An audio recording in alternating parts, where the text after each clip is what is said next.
Hello students, this is the last class of Unit 1. So in the last class we learned regarding the Gauss, we stopped at the Gauss instrument, okay, and today we will go for the further explanation of determination of the magnetic susceptibility with the help of Gauss and Faraday's method, okay. So both are same here, so Gauss method and Faraday's method. Small difference will be there, but almost the procedure principle will be same for both Gauss and Faraday's. So I have taken some limitations, positive and advantage of these both methods by which the magnetic susceptibility has been determined. So what is this principle here? The magnetic susceptibility, it is related to the force experienced by the substance in magnetic field. Okay, so here we are putting the substance here, magnetic substance here. Okay, this is our sample. Okay, sample tube. We are putting the sample tube and we are exerting a magnetic field here, electromagnets, and we are weighing the weight. It's very simple procedure here.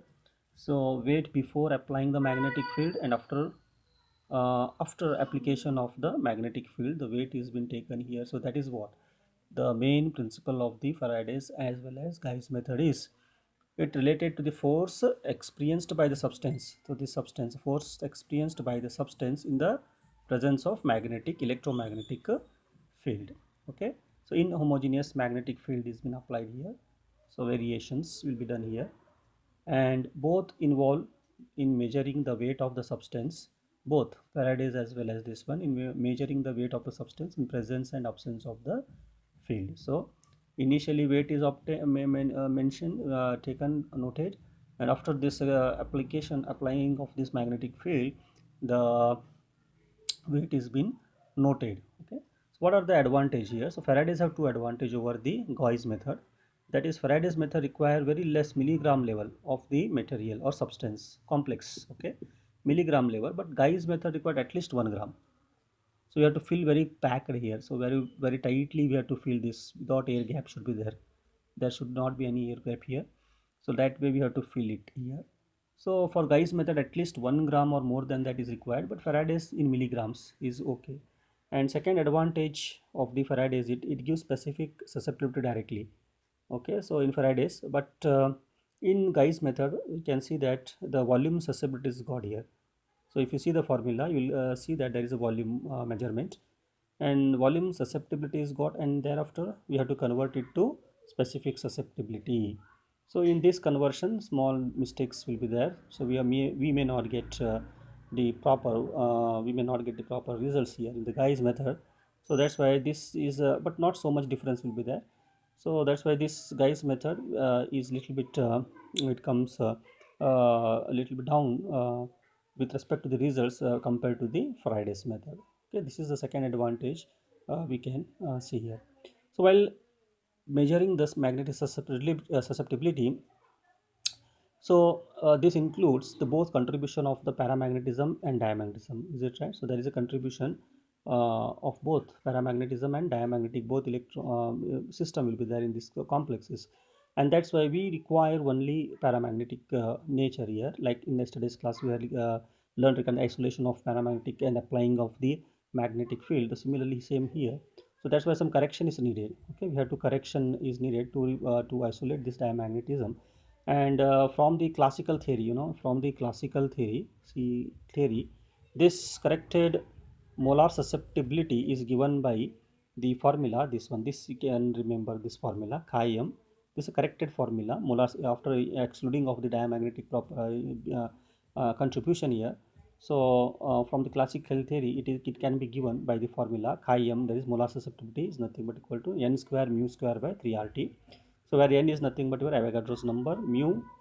Okay, so this Bohr magneton. So this is what we require, magnetic Bohr magneton, and 3, and RT is ideal gas constant, R and T is the absolute temperature. Okay, now we require chi m. This is molar susceptibility. This we get it from the experiment here. So from that we can calculate the mu value. Okay, so that is Bohr magneton. So what is that? So if you see that mathematically, if you remove out mu outside, so we get here 3RT chi m by n square raised to half. Okay, root of 3RT chi m, which if you substitute the value of R, absolute temperature, and absolute temperature Avogadro's number, So you get the final expression as 2.84 km t, 2.84 km into t raised to half. So 3r and this, if you substitute the values, so you're going to get this values 2.84 km to t raised to half. Okay, and in the complexes, so this will help you, this equation will help you for solving the problems. We'll see that if any problem comes, so mu is equal to Bohr magneton, so 2.84 into chi m, 2.84 into chi m into t. So this will be given, so temperature will be given, everything is given, so you have to calculate the Bohr magneton. So this one, and another formula is down, I have yeah, tried here, derived here. So you can see here in the complexes now, in this magnetic susceptibility, so both contribution will be there here, contribution from the spin as well as the orbital contributions here. But in this complexes, you can see that always in the last class we had seen that orbital quenching. So orbital contribution, whenever the complex, the free it is okay, free ion, so the contribution is more. But when the complex is formed, so because of the ligand effect here, what will happen? The orbital contribution will be less. L will be equal to 0 always. Okay, so there is no effective orbital contribution here when the complex is formed, and with the ligands approach here, and you can see here, then the contribution, then the equation becomes, now this is not be contributed here, so directly the equation now becomes nu is equal to 4s into s plus 1 raised to half. Only there is contribution, very strong contribution from the spin interactions, because we know the order in the last class, spin interaction will be greater than orbit orbit interaction, and finally will be greater than spin orbit interaction. So because of this is a problem here. Okay, and that's why the final equation will be 4s into s plus 1, and that's what we, after derivation, so we get mu is equal to root of n into n plus 2. This also equation is very much important to calculate the number, where n is what, number of unpaired electrons, number of unpaired electrons. Okay, number of unpaired electrons, where n is equal to number of unpaired electrons. So if you put this number of unpaired electrons and take the root of this, so you get Bohr magneton. So that the magnet susceptibility in the terms of Bohr magneton, we get this we get the value here. So this is what. Now coming to the how we will get the molar susceptibility by with the help of this experiment. So magnetic susceptibility can be calculated with the help of this experiment with using the formula. So chi m is equal to, chi1 is equal to k2v into bracket 2l by h square into w divided by capital W.